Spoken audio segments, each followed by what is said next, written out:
What's your name? Devon. The Routiers were a typical family.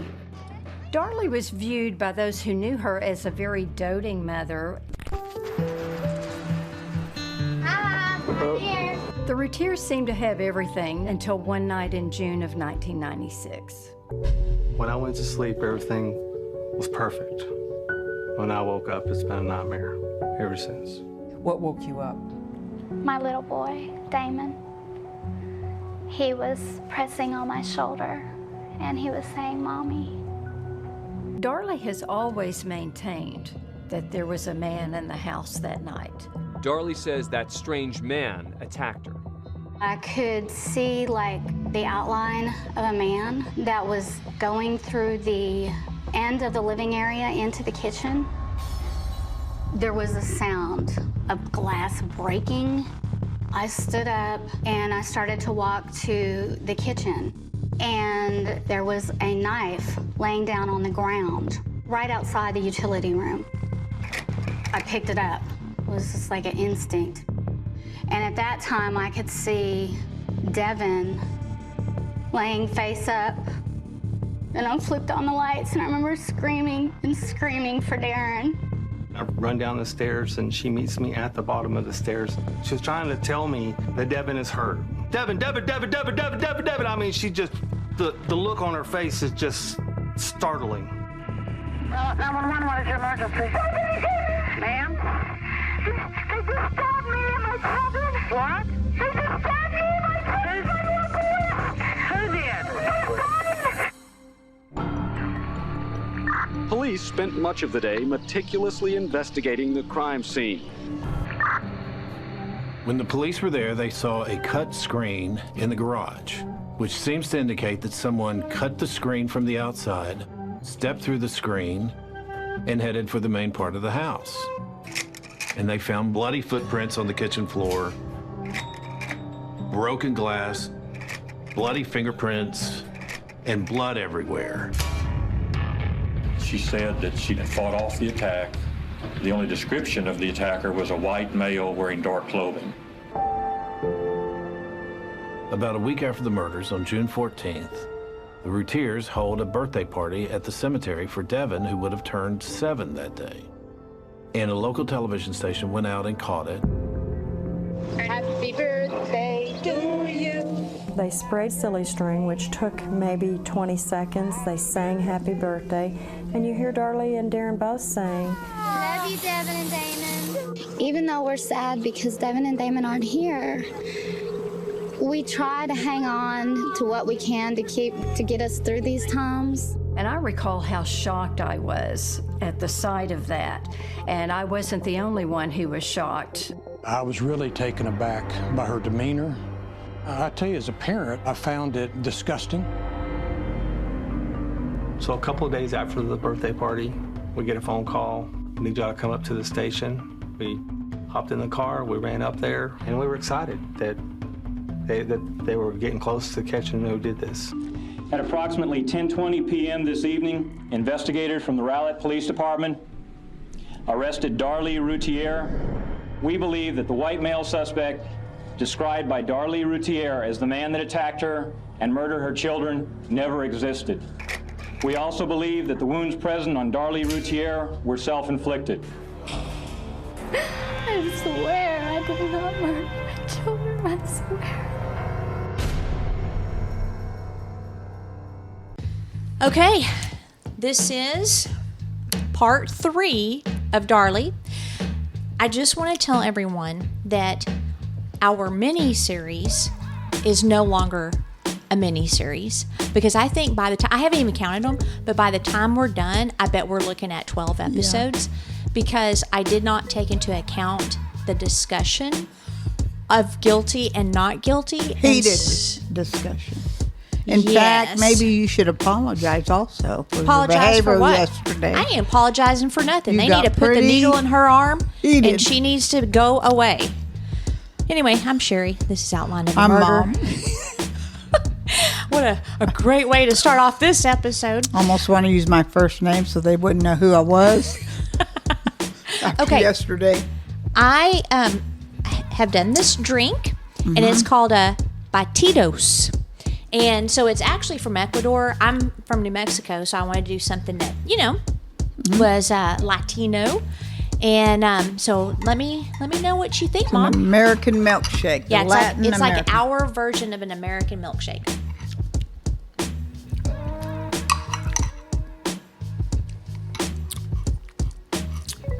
No, needed more strawberries or something. Oh, you like it? Yeah, maybe the dogs like it. I need some sweetener. Mom, can you get me a sweetener? Sure. Yeah, this isn't. Yeah, sugar definitely needed to be added to our drink. I think if there's some sweetener, I think it would be good. So, yes. I will. Okay. Now let's not get distracted. Oh, I've got cabinet doors open. I got a mess. Sweetener. Thank you. All right, so I'm gonna stir it. All right, let me try it again.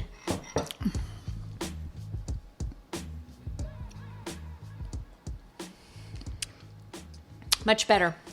Okay. And it's real simple. So it's almond milk, fruit of your choice. I did strawberries, frozen strawberries, and then half a teaspoon of vanilla. Definitely add some sugar or some sweetener, and it's really yummy. How much milk? 3/4 of a cup of Per fruit. person? Well, for our thing, Yeah. So if you added sugar, I mean, it might be good. I'm good. So you're not gonna make it better, my drink? Fine, whatever.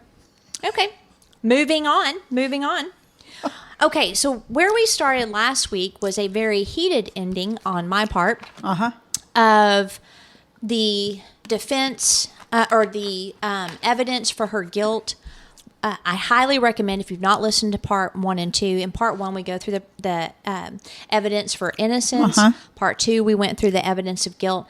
Now we're going to look at the different versions. We're also going to look a little bit at her testimony. But I have in my notes here, there's a certain page. It's called Hub Pages. And I'll have the information in our show notes. But it's called The Disputed Conviction of Darlie Lynn Routier. And so it goes into, the case and the different pleas and appeals to the Texas court. The last known appeal was for re-examination of physical evidence, and it was filed by her current and longtime appellate attorney, Stephen Cooper. It was accepted by State District Judge Gracie Lewis in 2018, requesting an updated forensic DNA testing of the evidence. Well, we talked about how in 2015, per a 2008 court order, they retested her DNA and all of it came back to her or the boys. So I'm not sure what any other testing is going to do, but they did submit the samples from the nightshirt that Darlie wore, also fingerprints on the knife blade handle, a swab from the sweatband of a cap, and then 2 saliva swabs from Darlie, and then a sample from the sock that was found 75 yards away. The knife that cut the screen that was put back, wonder if they tested that for fingerprints too. I'm sure they did. I don't know. Right? It doesn't say that they did. But so like we talked about the last time, in 2015, all the DNA belonged to her and the children. Well, what they're saying is that we've had such advances in DNA that if there's like touch DNA or if there's, even just a little tiny bit, that might prove that she's innocent. I think it's crap. I don't think they're going to find anything. I don't think so either. And really, it just keeps coming back to her. And people need to know that. So I'm looking through this to see, because, the fact is that we are armchair people, right? We're not professionals. Mm-hmm. We're not conducting any of the investigations. We don't even understand maybe some of the science behind stuff. Mm-hmm. But the 911 call, which we read a few things, lasted 5 minutes and 31 seconds. So we went over, whether she would have enough time to drop off the sock. So we kind of hopefully put that to bed for some people. You tested it and ran. I did. That distance. And you went even slower. Yeah. And she could still make it. Yeah. So we definitely had, a little bit of some data on that. We also talked about the shocking scene and the screaming. Darlie had a towel on her, but she did not get one for the boys, especially Damon, who was still alive. Let's see if there's anything else that I wanted to pick out. Okay, so the 6-month-old Drake was in his crib. He'd be in his 30s, wouldn't he? Probably. Because it's been almost 30 years? Yeah. Or 32? Yeah. So, I don't see anything here that is anything that we've not already discussed. So I just wanted to make sure that I had all of that. Another thing that they thought was kind of strange is none of her jewelry was taken. She was known for wearing a lot of jewelry, and it was all on the kitchen counter, and it wasn't taken. Oh, it was? Yeah. So that means it could not be a burglary, and it also means then that the sole motive of whoever entered the house was to kill whoever was in the house. And I think statistically, very rare. They don't kill children if it's a burglary. Yeah, it's very rare. And then I wanted to show you this diagram here on the computer or on my iPad because it shows where all Damon's blood is. He's the one that moved around the most because remember, he didn't die until the paramedics got here. And then Darren's is in the yellow. So his is pretty much isolated to where he was killed. The rest is Darlie's. So this is a map of the blood that they found, and all of it matches her and the boys. So you can see that she had a lot of movement, and so did Damon. Yeah.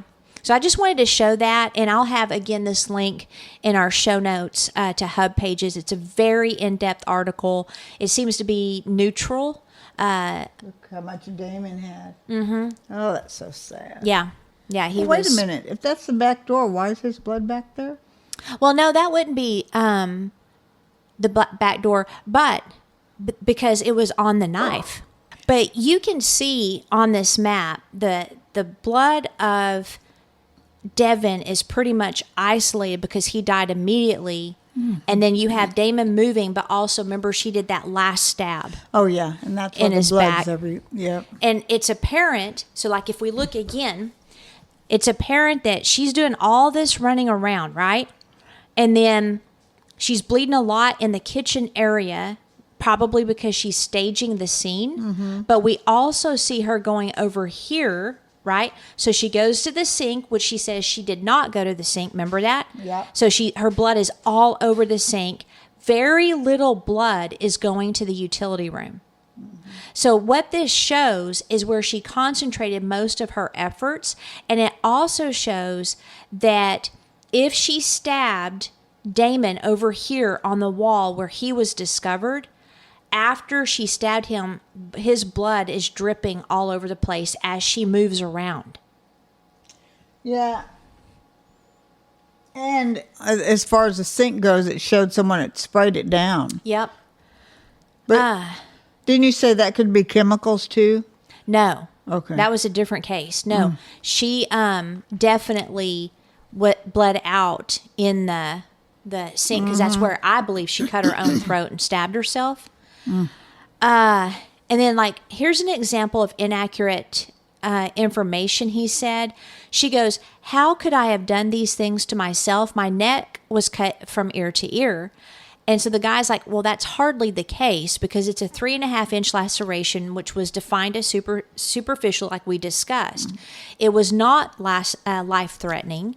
Yes, it was close to the carotid arteries, but they're close to the surface.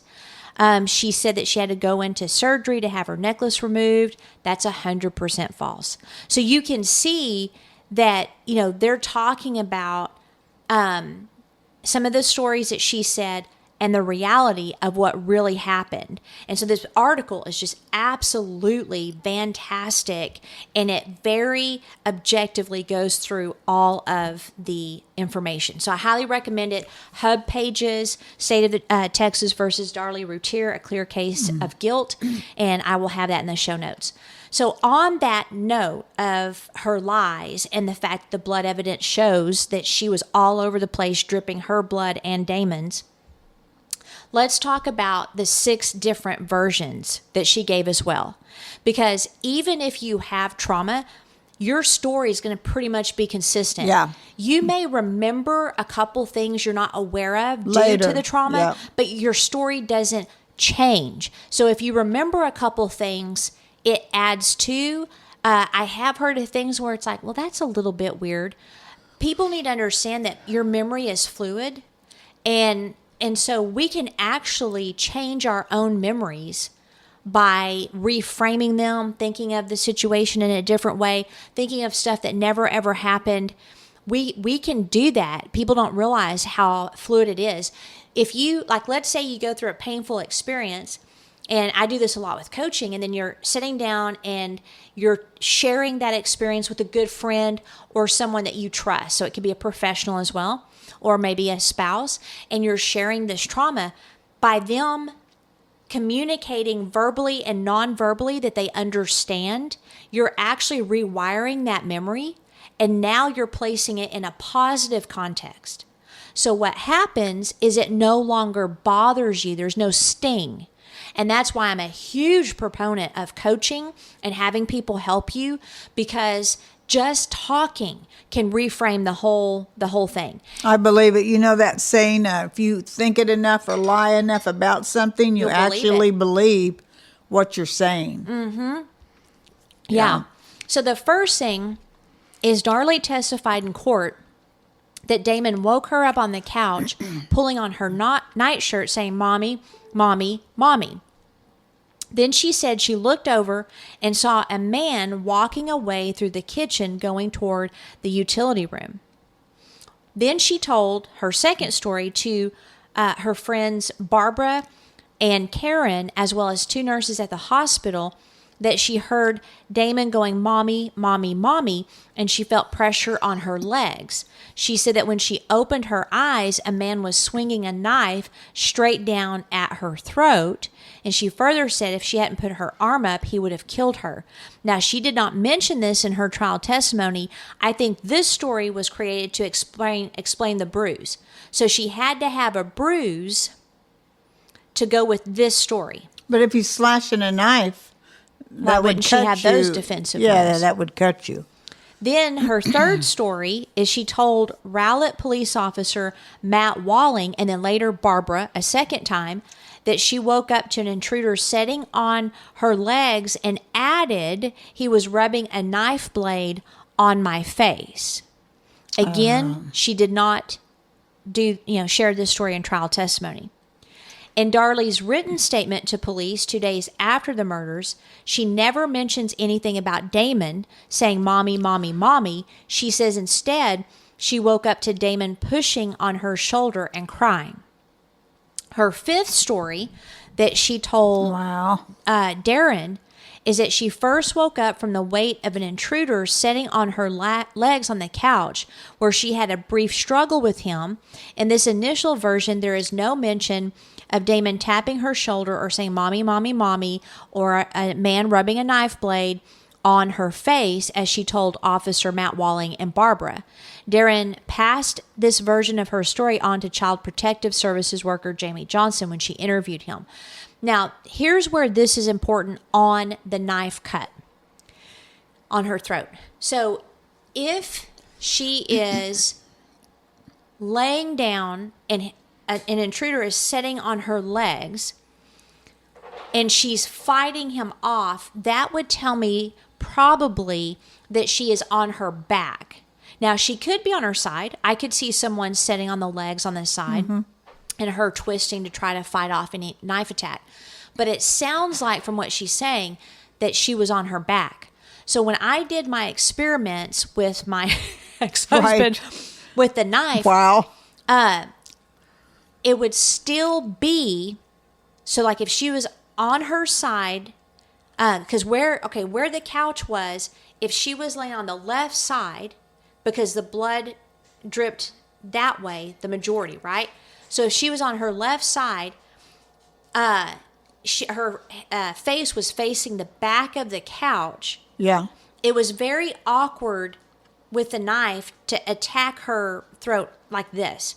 So instinct, I naturally did it. I switched it to like this, and I'm like, I would go up. And of course, this isn't a science. I was just trying to figure out how does she have this diagonal wound. So if the knife goes up, it's a straight cut. It's not diagonal. If she was on her side, right? Yeah. And if she was in the front, I could see it being diagonal. But, so I could see the knife being held like this going across her throat. But again, most people where their throats are cut, it's ear to ear, and typically it almost decapitates them.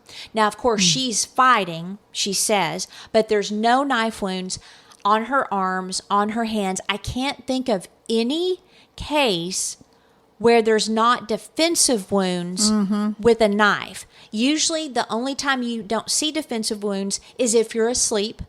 That would probably require her to be stabbed immediately in the heart so that she didn't scream or didn't fight back.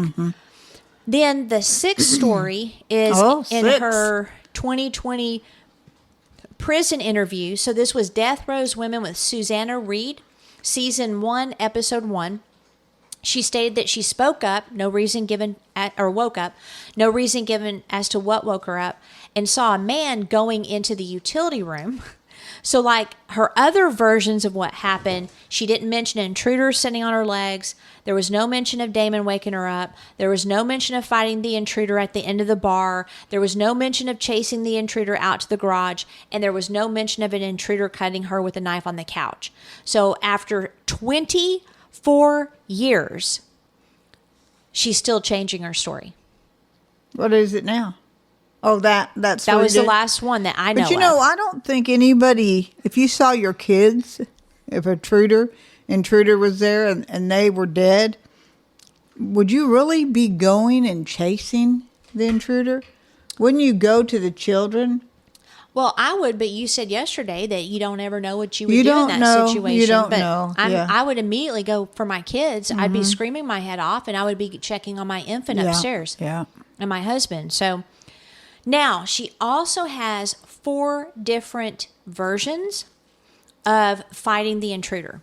Oh. She told Officer David Waddell that she fought with the intruder at the end of the kitchen bar that was facing the family room. So if we go back to the photos, because like I said, the house is up for sale.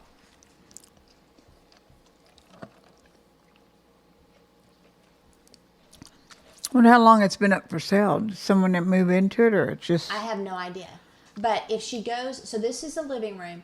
If you go into there, she's saying that she was fighting the intruder closest to the family area. Oh, okay. And little Damon was right here when they found him. So Terrible. It wasn't, it was this end. So that's the utility room. It was this end closest to the place where they were sleeping. She also, her second story is she told Officer Matt Walling that she fought with the intruder at the couch while she was still laying on it. Her third story was a formal written statement to police dated June 6. She never once mentioned fighting any intruder. Now that's important because remember, June 6 is the night all this happened. Oh, yeah.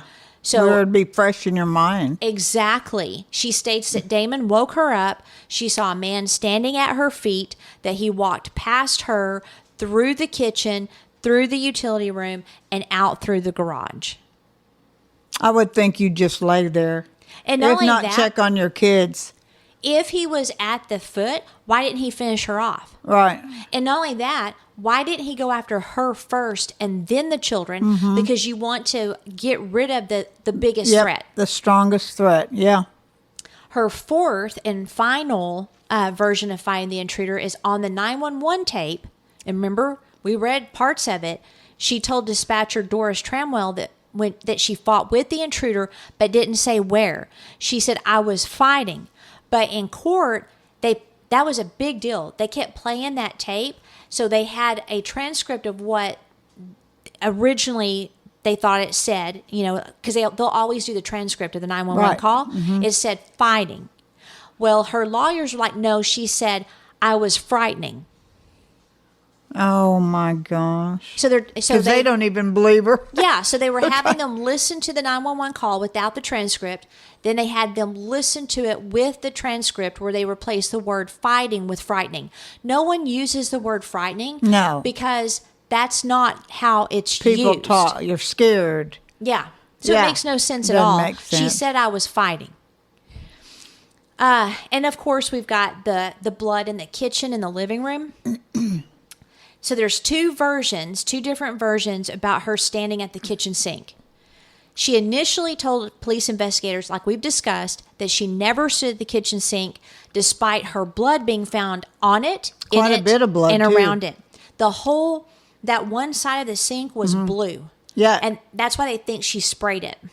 And we could see one part, there was blood. You could see. On the front. And it was hers on the front of the then sink. All the drops on the floor around the rug, the 2 footprints. So obviously the luminol, exposed that lie. And there was a puddle of her blood on. So basically what they think happened is there was a puddle of her blood drops, right? And then on top of those blood drops, there were more. So what that means is that she stood there for some time. Like it wasn't well, I was don't going back and forth. She stood there. So what I believe is that's where she was stabbing herself. That's where she cut her throat. And then after she did her throat, she stabbed herself here and then in her right arm to make it look like she had been stabbed by an intruder. I really don't understand if her whole defense is that she was attacked, why you would clean your blood out of the sink. You could just say I was over the sink, because it was dripping. She couldn't be. I know, well, she's not necessarily the brightest bulb in the batch, right? Right. But, right, I mean, you could literally say, I went over to the kitchen sink to get some towels, and that probably would have been a better story than saying you never were there. But there's blood there that people can see, and then blood that was cleaned up. Yep. And I showed you the picture. Yeah, the dominant there's a amount lot. of her blood is over there. It's not on the couch. The dominant amount of her blood is over by the sink. So if she had been stabbed at the couch, dominant blood would be there. It's not. And her neck. She probably did it at the sink. I do. You're right. I think that's where she did it. Mm-hmm. And then later she said when police physically removed the sink from the house to test it, Darlie suddenly remembered on the same day they remove it, and most likely at the advice of counsel, that she was in front of the sink wetting towels to place on the boys, but like we proved, there were no towels. No wet towels. Nope. The only towel, which you'll see in the crime scene photo of Devon's area, is one white towel. It's dry, and it has her blood. So here's an excerpt from Darlie's arrest warrant referencing both the sink and the couch. So this is a quote. Darlie has never mentioned to us being near the kitchen sink, which is on the west wall of the kitchen, during or after the offense. The physical evidence investigators examined that area and determined that there had been significant amounts of blood shed immediately in front of the sink. Although attempts had been made to clean the countertop and sink, tests with luminol revealed blood on the top of the counter in front of the sink and on the floors. Neighbors, Crone, other officers, and I have all examined the couch where Darlie said she was sleeping when she was attacked. Although there are quantities of blood throughout the room and around the boys, there was no appreciable blood on the couch where Darlie's head, neck, and shoulders were located at the time she says she was stabbed by her assailant. Our opinion from this blood evidence is that Darlie self-inflicted her wounds while standing at the kitchen sink. That makes sense. Most of the blood is there. Yeah. Yeah, that makes because sense. you know for a fact it's going to be on the couch if that's where she was attacked. And do you have the couch picture? I do. I'm going to look at that and again. And don't forget that there was cast off on her T-shirt. Oh, yeah. That was cast Devon's. off. I mean, I want people to picture that scene. This is a mother that is raising her knife over her head to plunge it 4 times into her child. I want people to take in that image because that's exactly what happened. Okay, I know you have it. Oh, yeah, I yeah, got it. yeah. I was hoping it wasn't with the autopsy photos because that's disturbing. There it is. Well, that was a different. Oh, okay. So let me get the right one. There's hardly any blood so that's there. where her head was. Yeah. Though I can't see by the towel. There's a towel of blood, but no, that's a pillow. Or is wait. it? No, you might be Or is right. it? Yeah, I can't tell. Because the pillow is important too. That's Is it a Damon's pillow? blood. I think it's a pillow, which looks like a pillow. we Could might, see yeah, on the because side. It does. the blood on the couch and the pillow is what the Darlie supporters contend proves she was telling the truth. But that's not what she first reported. No, and these arrows where they found blood. It was Damon's, by the way. Oh. There's hardly any blood on the couch. She wiped it off. The arm part. She wiped it off. The couch is one of the places where they found his palm print. Oh. So it was on the floor and it was over here. Ugh. Yeah, I don't want to talk about Damon too much because that's when I could feel the anger and my heart starts beating fast because it's just so vicious. But that's not what she first reported. She said that she fought the intruder at the end of the kitchen bar. So even if her supporters want to say, well, that's where it happened, Darlie didn't say that till later. And then there was no blood cast off on the couch, suggesting a struggle. No individual drops were found, just smears of Darlie's blood. So she was probably going around. I mean, you saw all the X's. Right. She was all over the place.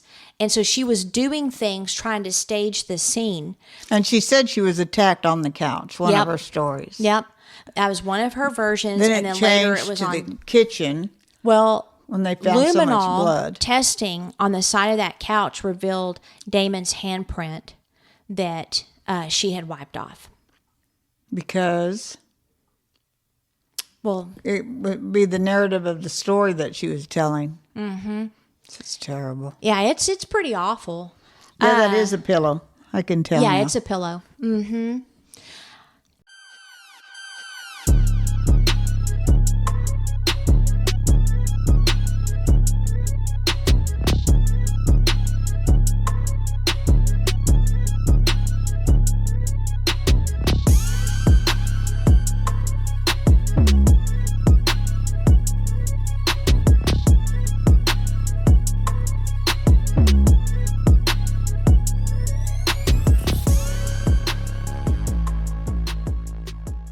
Okay, now, although I feel like Brett on the prosecutors. I'll have to listen to that. He gets heated, and so it's pretty plain what I think. I don't see any evidence that supports her story whatsoever. So my verdict is she is 100% guilty. Where are you? Because I know you started out kind of like maybe on the toward fence. innocence or on the fence, like I was until I investigated this case. I was till yesterday. So guilty, definitely. And what was it for you that it just sealed it? The sink and the blood. Yep. Mm-hmm. Okay, I would love to hear because our listeners' thoughts too. If you didn't cut yourself there, there'd be more blood over here where the boys were. Not in the sink. Mm-hmm. So, yeah, the sink got it. Well, many things, but that was the main thing. And why would you clean up the sink? Exactly. If you're a victim, you don't clean up the sink because There'd that's be blood evidence. there. Yep. You would, of course, have to have blood there. Don't forget the wine glass was broken on top of blood. And then I'm with you, like on the vacuum, they said it was carefully laid over, like it wasn't like a struggle. I could see her just tipping it over to stage it. Yeah. But I could also see in the struggle, maybe it fallen that way as well. It could. Yeah, it could have. So Yeah. that's not as big of a deal to me. No, but she did stage.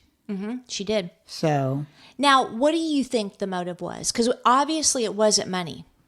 I don't know, and I have no idea. I know they were going on a trip, but they had 3 kids. So I have not a clue. Okay, so I'm going to give my thoughts on what the possible motive was. Okay. Okay. I'd like to hear. So Darren and Darlie, at this point in their life, they were living the American dream, right? His business, Testnet, made them a bunch of money fast. And Darlie's Rolex, diamond rings, all the jewelry she piled on every day were on the kitchen, so we know it couldn't have been burglary. They bought their huge house. They filled it with brand new furniture. They bought an SUV, a Jaguar, a 30-foot cabin cruiser, a fountain in the yard, and a $9,000 redwood spa in the backyard, complete with a hot tub, TV, bar, and stereo system. Now, what I'm doing is I have no problem people doing that. It's not my place to judge. No. But what I am saying is they're a young couple with young kids and they're making immature choices.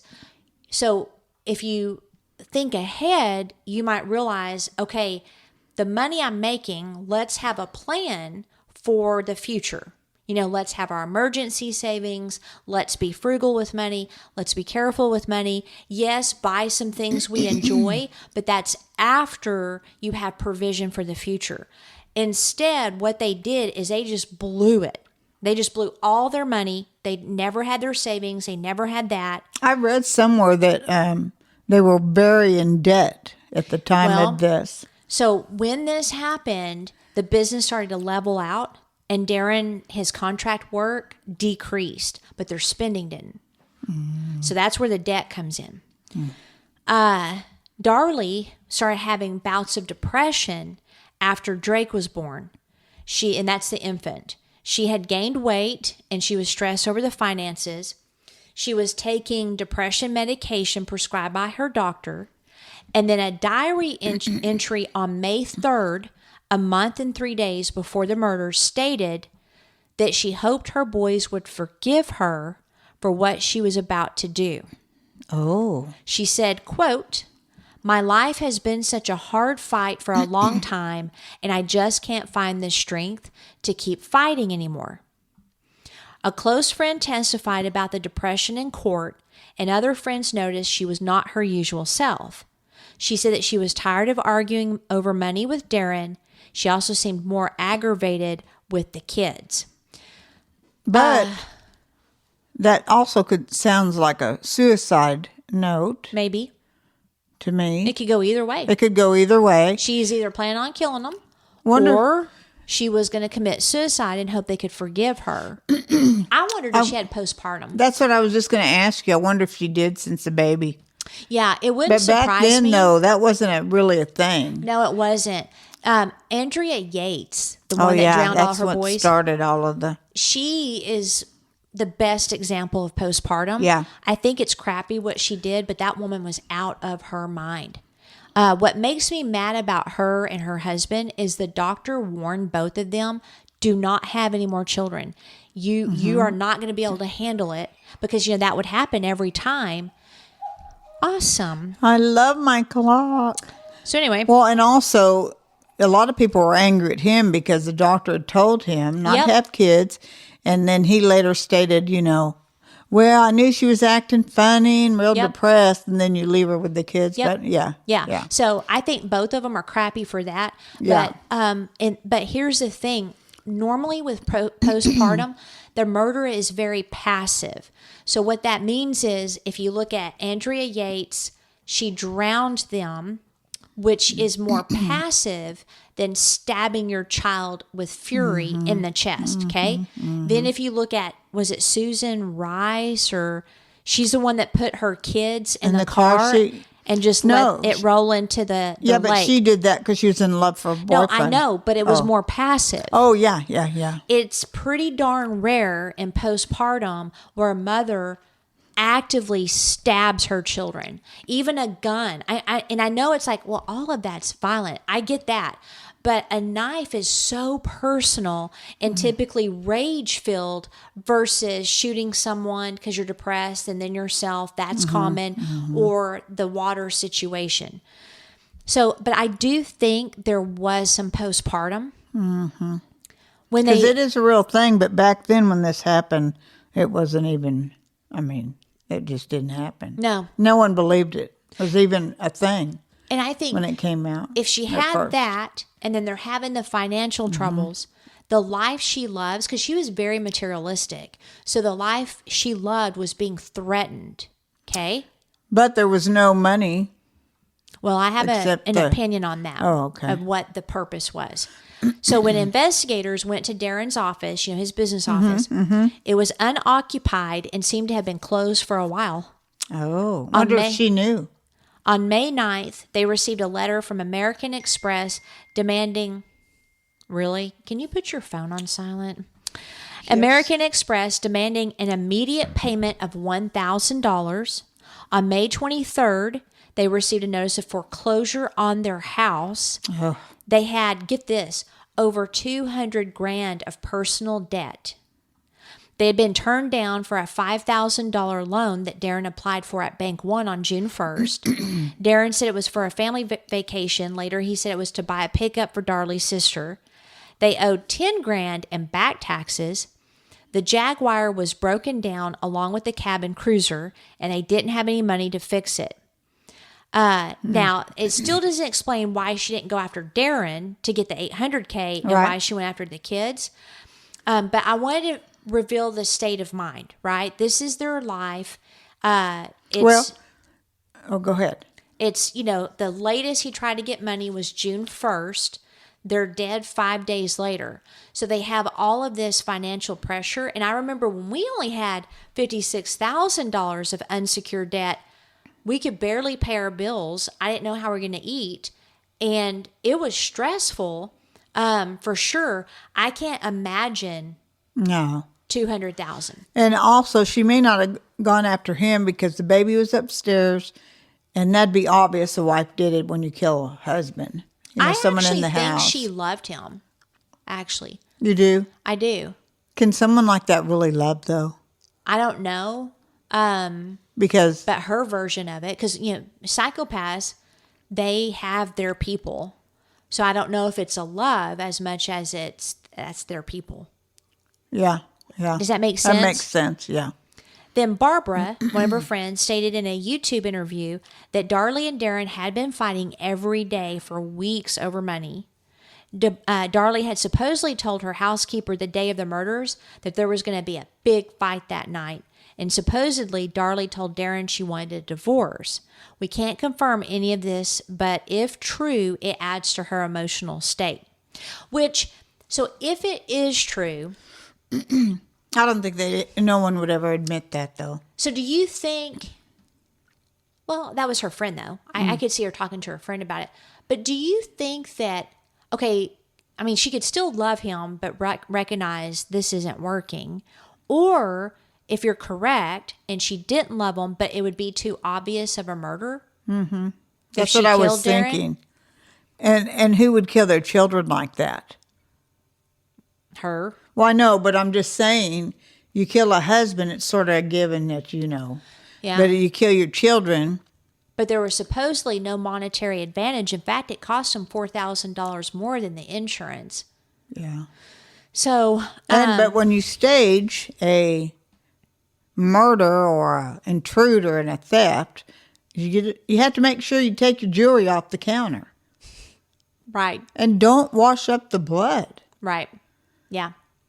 So here are my thoughts. I know I keep saying so, I apologize. Whether they fought that night or divorce was a discussion, I believe that Darlie at this point was an extremely angry and narcissistic person who decided to kill her two boys, but I don't believe it was about life insurance. I do believe she was depressed. I do believe there was postpartum. I'd like to know how she interacted with the baby. Was she loving? Was Darren always taking care of the baby? Did she just let the baby stay in the crib? Like, was she detached or was she taking care of the baby? I don't know. I couldn't find anything on that, but I really would like to know that. You know, they both were very materialistic. They were. But as a mother, I remember being depressed after Kent. You know, I'm young. I don't know what postpartum depression is. Right. I don't have any sleep.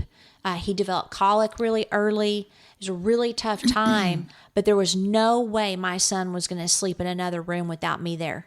We had him in a bassinet for the first few months, and then once I felt comfortable, we moved him into the other room and had his little monitor so I could hear him.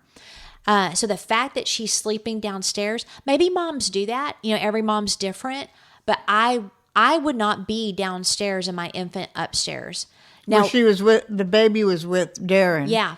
Now I do remember nights where I'm like, Mike, I cannot get up. I'm so exhausted. So he would, but that was rare. I'd like to know too, even the listeners can maybe answer this, but I have never heard of anyone have life insurance on children that young. I don't know if it's common. Oh, it's a common thing? I don't know if it's common, but remember I've the never Gerber heard of baby? It. For the life insurance? Yeah, the Gerber baby. No, a lot of people get life insurance on their children when they're that young, in case anything happens. Oh, okay. But well. I didn't, but that was because we couldn't afford it.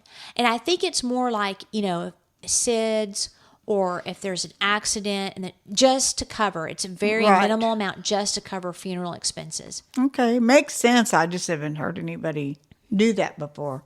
But the fact that she slept downstairs for days and Darren and the infant were upstairs, that is weird to me. I could see one night you're like, I need a break. Yeah. I'll sleep down here with the boys just so we can get some rest.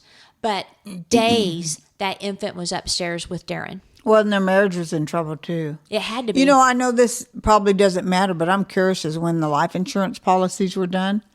If they were done right before the murders or had it before. That's a good question. Because if it was done before or right before, a month or two before. Mm-hmm. And obviously she can't do math because she didn't realize it'd be more. Yeah, she wanted to be able to pay for the funerals.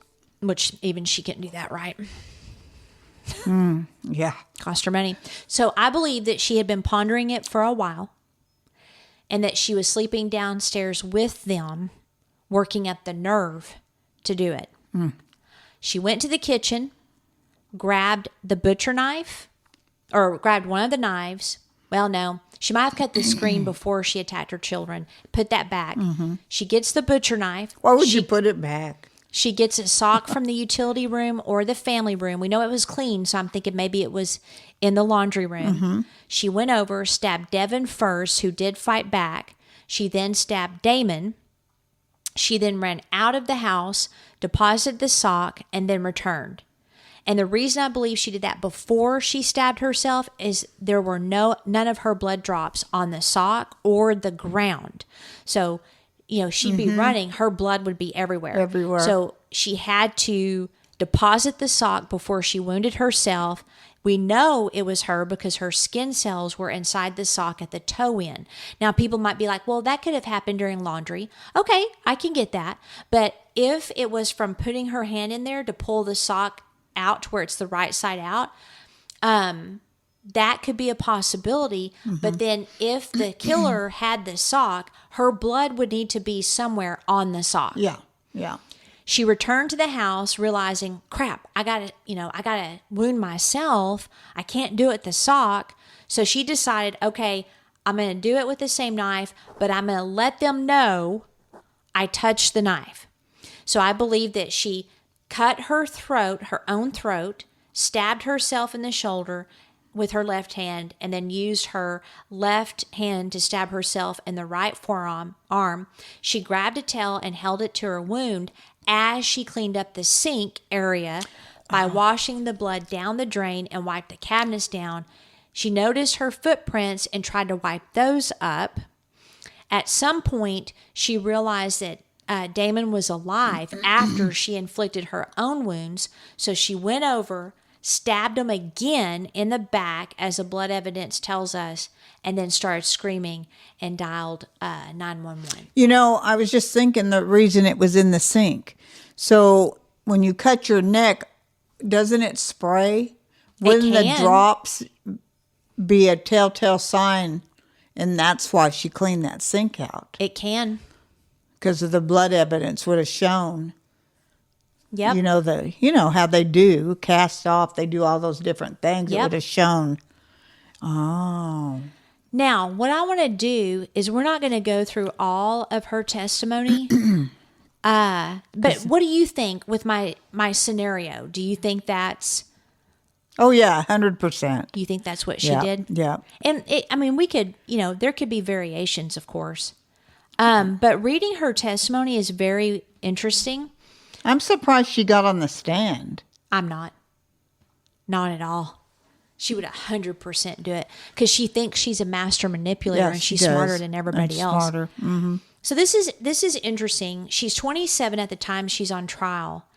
She was born in Altoona, Pennsylvania, and when she was 7, they moved to Lubbock, Texas. Oh, there you go. Yeah. And then they went back to Pennsylvania, and then when they were 11, they moved again back to Lubbock. They have family there? I don't know, but I think that would be maybe a little bit difficult for a child going back and forth. You make friends and then have to move. And she has 2 little sisters. Dana is 10 years younger, and then Danielle was 12 years younger. So she's significantly older. So it'd be a weird combination of she was the baby for a long time, and then all of a sudden she's not the baby. And she's the oldest. The 2 sisters are closer in age, like 2 years apart. They would probably be closer, and she'd almost be like I don't know. Mother almost. Yeah. Figure. I wonder if the parents divorced or if those are half-sisters. I don't know. That's a good question. It could be. But, well, I don't know. She says that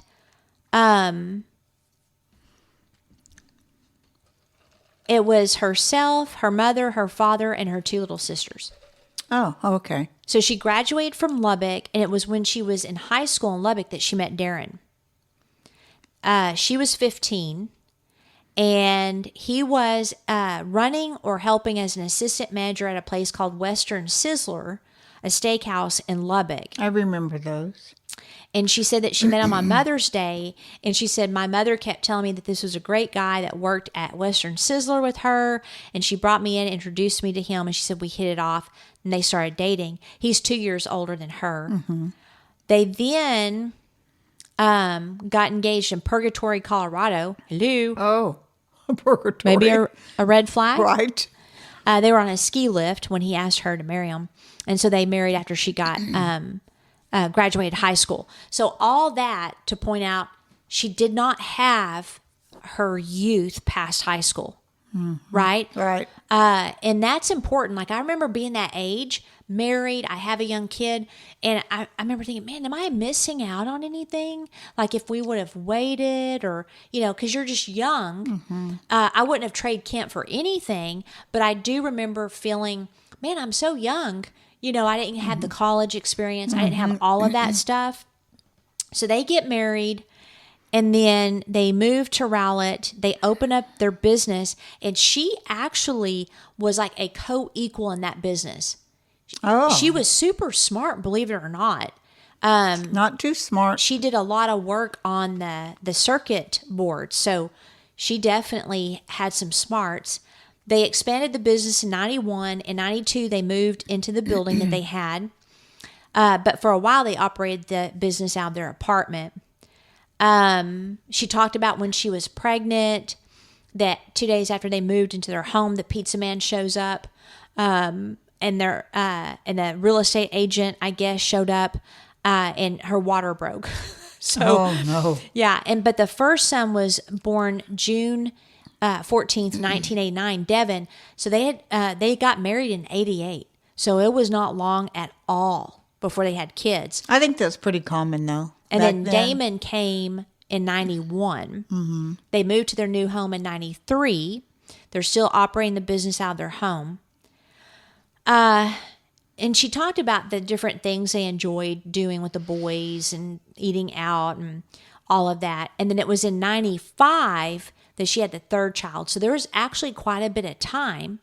It makes you wonder, was he planned? 4 years, right? Yeah. The other two were like year one, year two. I wonder if, the little infant was surprise. Or they were having trouble. Lots of women do that. If there's trouble in the marriage, they'll get pregnant. Yeah. I didn't think about Fix that, yeah. They also start talking about her being depressed. So her lawyer says, all right, Darlie, there has been some testimony about you having the blues or being moody or depressed. Tell the jury how you were feeling about this time. So this is after the third son was born. Are you talking about the incident in May? Remember what she wrote? He said, no, I'm talking about in April and then what led to the incident in May. Well, actually, I had quit breastfeeding Drake in March and I had started taking some diet pills. Had you gained some weight? Yes, I had gained not a great deal of weight, maybe 12 to 15 pounds to lose after Drake. And then he's like, well, did you lose it? Part of it? She said, yeah, I had lost almost all of it. And then he said, so you started taking diet pills? She said, yes, they were prescribed by the doctor. They were Pondamin and Fastin.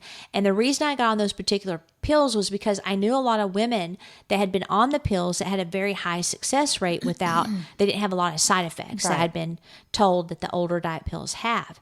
She said, they didn't make me feel irritable or jumpy, or the only thing I really felt from them is a dryness in my mouth. So you tend to drink a lot more water, but that's about it. I mean, I still ate. And then he asked her, okay, so did those pills alter your life? And she said, no. Your emotions or have any effect on you that you're aware of? No. That is why I took them, because they did not have those side effects. Okay, so in April and May, did you, in the first part of May, you were feeling a little bluesy or feeling depressed? Like, how were you feeling? She said, I guess you could say, I would say moody. Okay, tell the jury as best you can how you felt and what led up to the phone call to Darren on May the 3rd of 96. I'd been having a few days that were really rough. I was crying a lot. Well, usually I'm not a big crier. Are you pretty upbeat as a rule? Yes. I'm the person that looks at it as half full, and I didn't feel like that. I didn't like feeling like that. It really bothered me. And I started to write a letter, and I started to write the letter. I was reading it, and I realized that it was silly. I mean, I wasn't really serious or feeling that I really wanted to in my life. I'm very embarrassed. I'm very embarrassed I have to get up here and even tell you people about this part, but it is something. And so he said, well, you were writing in a journal and you didn't think anybody would ever read it. And she's like, right, private thoughts. She said, but I did attempt to take my life. Oh, that's new. May 3rd. So she calls Darren at work and said, you need to come home immediately. So he did. So there was a suicide attempt. And then she talked about having 2 dreams about death in the past several months. Both times I was hesitant to go, but when I did, it was such a wonderful feeling, one that you cannot describe. And both times I felt I was going to be with the Lord. I don't know what these dreams are telling me. I only know that I am not yet ready to leave this wonderful life here. I wonder what she used for a suicide attempt. I don't know. Because to kill someone with a knife and then cut yourself? Very unusual. Yeah. Very unusual for a female. I was curious. Yeah, I don't know how she tried, but she also said that her a family member molested her. It was like the stepfather. I guess he had fondled her, and that is part of the reason she was depressed. But she was definitely wanting to, she was fantasizing and pondering suicide. She even went on a tangent about how we have to show our children what is right or wrong. Well, I hope you did that. So then she said, I told him that I didn't like the way I was feeling the past couple days, that I didn't like crying and didn't understand why I was feeling the way I was feeling. I didn't like it. And I had started to write down in the journal, and Darren started to cry, and we cried a little while together, a couple of minutes. And Darren asked me how I was thinking about doing this when I said I thought about taking some pills when I was thinking about it, and like some sleeping pills. Yeah. And that's usually normal with women. But she said then she got her first menstrual cycle that she had not had for over a year, and she was fine. Wow. Yep. You perked up? Very much so, yes. Well, oh, so she you was seem scared to she be was your old pregnant self? again? Yes. I wondered. She probably thought she was pregnant again. I wondered. So does that sound like postpartum, though, too? Like, she had just had the baby. She's overweight. Yeah, I think so. Does it to you? I don't know a lot about it. I haven't investigated it. I wonder. But I could see that. How long it lasts. Like, I don't know. Do you have to get help? I would think so. Some have lasted months, I'd heard. Okay. I don't know. Yeah, I don't know and either. Is it like Yates? It is a long time. She had that, but had she had depression before? Good question. To add to that. It doesn't seem like Darlie did. Didn't sound like it. I wonder if she had postpartum with the other boys. Oh, good question. Yeah, maybe I can write in and ask the killer, the child killer, if she did. Maybe she'll write you back. Now she starts saying that a car was seen the night of the murder. That it was she saw the tail end of a black car that was in the alley, and that it scooted out of there pretty quick, and that someone, I think it was a neighbor or friend, told that the person in the car was stopping in the alley looking at the garage, and the garage door was open. So this was in April and May. Oh, it's open now? Well, in April and May. Oh, in but April they started and seeing May. some Yeah. unusual behavior. She said they also had received some telephone calls that were unusual, like a bunch of hang-up calls.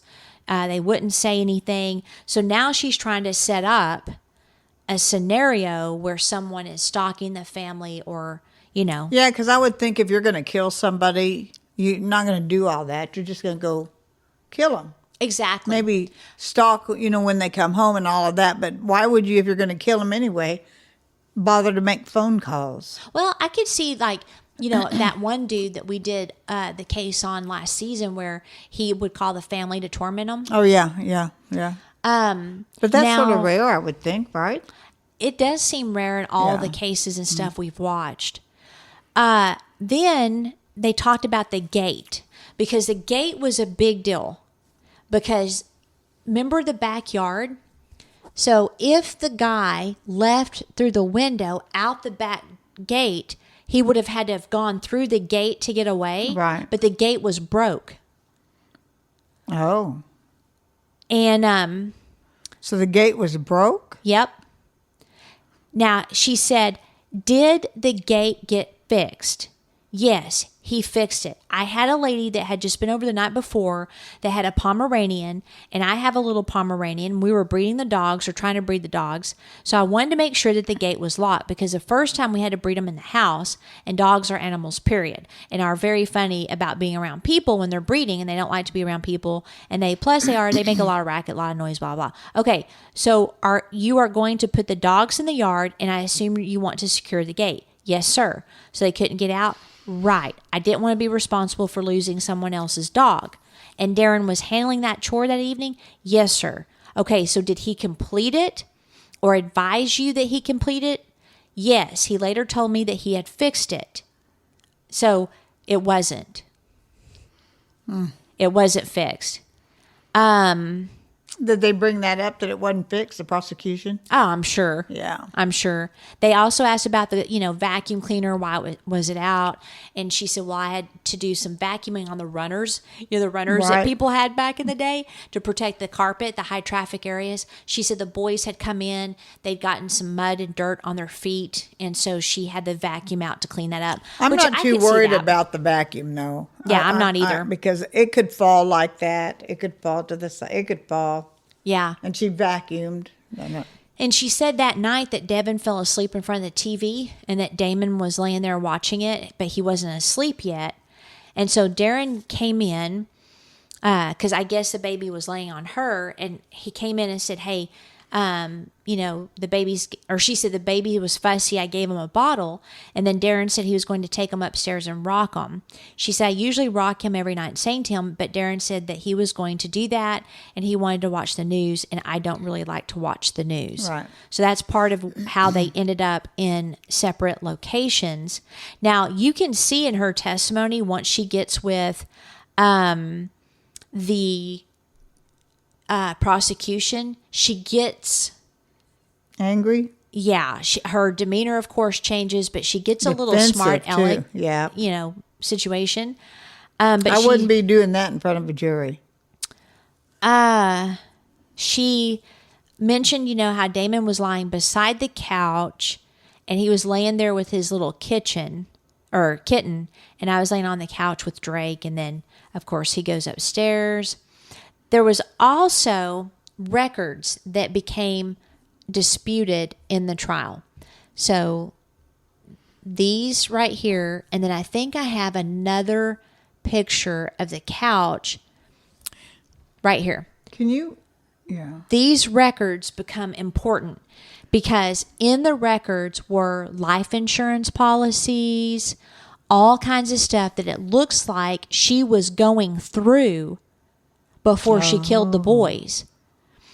She said that they were personal records that they kept at the business that she brought to the house, that she wasn't looking around for anything, that she brought them back in March when she quit working at the business, that they were just her personal files, and that she had consulted a lawyer about estate planning, and that she just needed direction on how to divide up the estate if there was like some, like if her and Darren were to die together. Mm-hmm. And she said there were a lot more papers in with all that stuff than what has been shown. So then he said, do you remember the green plastic container that was pointed out to the jury as a container in which you kept your sewing equipment? Yes, sir. Did you have any sewing equipment in there? No, sir. What was in that? It was all the files inside of that. And were those papers that you brought home from the office? Yes, sir. Personal papers? Yes, sir. Just hadn't found a place for them in the house? No, I had actually been talking about getting a filing cabinet, and I didn't want just a regular plain filing cabinet in the middle of. I wanted a filing cabinet that looked like a piece of furniture. Right. So then she talks about the boat. She said Drake was born and the boat had a problem and it was going to cost, I don't know, I think Darren had told me like $800 or something to get it fixed. He had just gotten an estimate from somebody and we were discussing getting rid of the boat because we weren't going to use it anymore. So there was no argument. Well, no, what I was upset about was that a man had called me earlier and had pretty much, he was very rude and had cussed me out over the phone about something I didn't even know about. My husband's car was at his shop and he wanted my husband to come and pick it up. And he was very rude to me and I was upset. So they're just kind of going through all of what the prosecution is going to say were motives. And then she also talked about the gold pillow. She said that Damon was on the gold pillow down there by the couch and his head was on it and his feet were facing toward the couch. That he had a blue pillow and he was laying there with his little black kitten. And then she said, okay, so Darren went on upstairs to bed. And I said, yeah. And I asked him if he made sure the front door was locked and he said he did. He said, did you set your alarm? No, we never set our alarm. So she said that she watched TV briefly and then she curled up with her head towards the TV and her feet away and that they were all asleep. The next thing I remember is Damon hitting my right shoulder and he said, Mommy, I'm not sure. I looked up and you've got to remember that I am not completely awake. When you first wake up, you're not completely wide awake and there's this man that's inches from the couch, going away from the couch, walking away from me. I started to get up and then I stood up. I heard noise like glass breaking. I started to walk toward the kitchen. Damon was behind me. I get to the kitchen. I put my hand here for Damon to stay. And when I got to the kitchen, I could see the man going into the utility room. We know that Damon was stabbed over here. Yeah. So it goes on and on. She talks about fighting him at the counter. She said, I went to the kitchen and flipped the lights on. I grabbed the phone. I went to the drawer where there's towels in the drawer. I went to the drawer and I went over to the sink and got the towels wet. We know that's a lie. You went over to the kitchen, you got the phone, and then what did you do? Well, I went to the kitchen, I got the phone, I went to the drawer, I got the towels, I went to the sink. Why did you get the towels? I just wanted to help stop the bleeding. I didn't know what to do. I didn't know what to do. I was just reacting. So you got the towels. I got the towels, I went to the sink, I got the towels wet. All right, were you on the phone with 911? I think I was, yes. Do you know if you got the towels before you called 911, or you called 911 before you got the towels, or did it all happen at the same time? I mean, I got the towels. I was calling as I got the towels. All right. So after you got the towels wet, did you take those to Darren? I got a couple towels wet. I went to Damon first, and I put a towel on his back. Lie.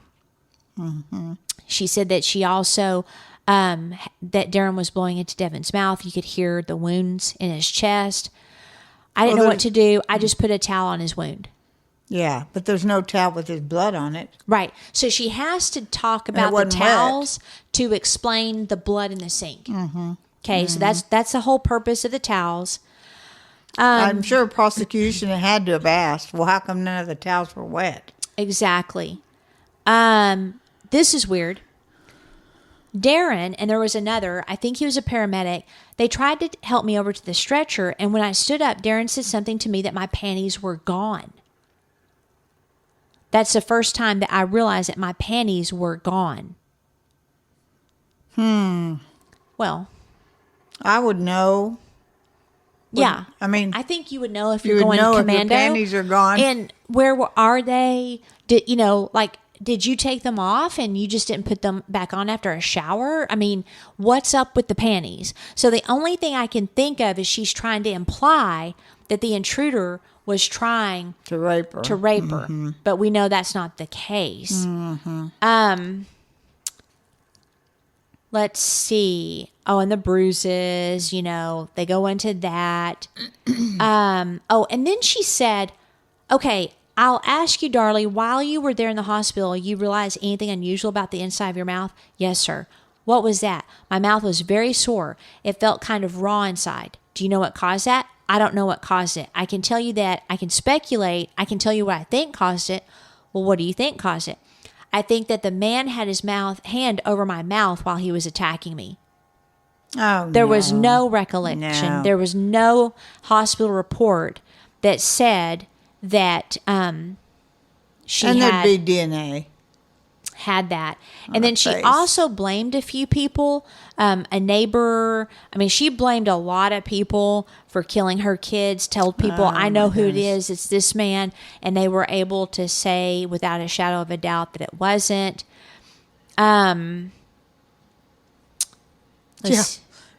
Usually neighborhoods who don't have your neighbors or friends going to kill your kids.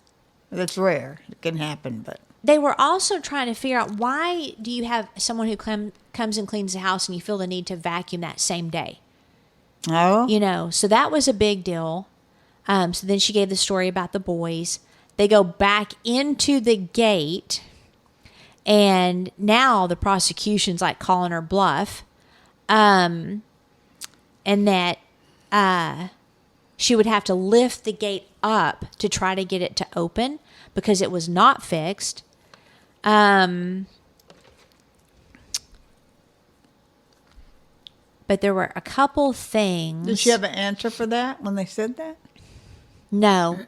So then he goes, do you remember telling her that you thought about suicide, actually brought the over-the-counter pills, wrote the note, but you couldn't do it and you called your husband? Yes, sir. Okay, so you told her that you actually bought the over-the-counter pills. I had bought the over-the-counter pills. For what purpose of taking them? To commit suicide? No, sir. I did not buy the pills that day. If that is, what you're asking, I'm not sure. So you felt bad enough on the 3rd of May to write down and contemplate how you would kill yourself, write a note, and then decide to tell your husband? Yes, sir. Well, I guess you're not very happy with your life. Well, I was pretty depressed. Have you ever thought about committing suicide at any other time? No, sir. You said that you mentioned on your direct testimony that being molested by a stepfather. Stepfather, what's his name? Denny. Okay, and that happened when? How old were you? Well, I was 8. So when was the last time you saw him? Well, the last time I saw him, I believe, was on Mother's Day. He came over to pick up Danielle, my little sister. That's Mother's Day of this last year, right? Yes, sir. Which would have been close to the murder. Well, I don't know, about 3 weeks. Well, it's in May, right? Well, Mother's Day, yes, sir. Okay. And in fact, on that day, you gave him Damon and Devon and let him go to their house for a couple of days. What'd she say to that? Yeah, she didn't have any reasoning. There was no way that she could clear that up. Unless she knew her mom would be there to keep an eye, maybe. So then he's like, okay, so we can put that issue aside. The murder of your children is not your husband. Yes, sir. Okay, so when it comes down to this, the murderer is either this man who crept into your house and murdered your children and attacked you, or you are the murderer. Sir, this has to be two ways, right? Sir, I did not murder my children. It's got to be one of two ways. I did not murder my children. So was this man who crept into your house? Yes, sir, it was. Okay, now at the time that this happened, did you feel stalked in any way? So he just goes through and she starts getting very agitated because he's like, it could only be one of two scenarios. So then he says, now apparently this man who crept into your house in the early morning hours of the 6th was able to murder your children, wound you, and leave the one witness that could put him on death row. Well, I think he thought I was dead. Okay, he left the one witness who could cause his conviction and put him on death row alive. Again, I think he thought I was dead. Well, you're not moving or something, right? Were you not? Yeah, because she said she was chasing him or up in the kitchen. I don't remember that much, sir. That's so convenient. So it just goes on and on. He goes like, so you say you're a light sleeper and yet you didn't hear your children being murdered? I mean, he just ripped her into shreds. He goes onto like the floor and, you know, do you think you could have slept through a man stabbing him 4 times in the back? I mean, he just ripped her to shreds. So I wanted to give some of the examples of her testimony so that people, and you can get it online. That's where I got it. I'll have the link in the show notes. But she is lying and she is changing her stories. So what I recommend for our listeners is to look at her testimony and ask yourself this question. This story is in response to a piece of evidence against me. So whatever her story is, look at that corresponding piece of evidence and you'll find why she had to make up that story. So the towels was because her blood was going to be everywhere. Yeah. Right? So that's how you can approach it. Whatever she's fabricating. So I believe she was in a rage that night. And what set her off? I think it was the money. I think it was the finances. And I could be wrong, but I think she decided it was economically feasible, more feasible, to get rid of 2 boys and start fresh with her, Darren, and the infant. Yeah, she could have been looking at, all those files that are on there and getting madder by the minute and the minute and the minute and then... And I don't think she liked being a mom. I think she was harsh with her boys. And I think she thought, okay, I'm going to go ahead and take them out. I don't think she ever thought to kill herself that night. I think she decided to get rid of them because she doesn't have a heart. And it's easier to feed one mouth, right, than it is 3. And witnesses did say she was not real nice to her kids. Nope. That's terrible. Guilty for sure. I think it'd be interesting on this case, especially to see what the listeners think. I would love to, know. And if people are like, y'all are stupid and you haven't looked at this or that, I don't care. You can call us names all day. It doesn't bother me none. She's guilty. And I am serious. I don't know why they're not taking care of their business in Texas. And before you call a stupid, just think of why you feel that way. And come back with something that'd make us say, oh, like okay. actual evidence. Yeah. Oh, well, maybe we are sort of dumb. Yeah. But not suppositions, not like actual evidence. Yep. Because remember, I started out leaning toward innocence. I did too. And then the more I dug in, especially her testimony. Sure. Her testimony sealed it for me. Did you say, I can't remember, did she have more appeals? No, I don't think so. She's done, I think. Yeah. So I mean, it's been 30 years, a little over 32, I think. Well, Why it's is she 1996. Why is she So still on 28. death row? I don't know. I don't It's know. unusual. If anybody knows why she's not been executed, I would love to know. Because Texas is pretty clear Texas about that. takes care of their business. I don't know why And this they're known business for hasn't it. been taken care of. Yeah. Maybe because she's a woman. I mean, I don't know. Yeah. They Could tend be. to go a little slower on women. Really? I think so. I could see that. I could too. Weird. Nah, kill them. Yeah. Especially if they kill their children. If they have That's a death horrible row, case. Yeah. handle your business. You know, actually, I don't mind the appeals of making sure someone that is guilty is on death row. Yeah. To me, the greatest tragedy, other than the victim, would be an innocent person being killed for a crime they didn't commit. Yep. So that actually doesn't bother me, but we're way past what's normal in Texas, and I would just appreciate if someone would just handle their business. That's their business. You know, All it right. probably would be handled too, if you think about it, Sherry, by the inmates. But since she's in solitaire all the time. Because death row. Yeah. Yeah. All right, be smart, be rude, don't be a victim.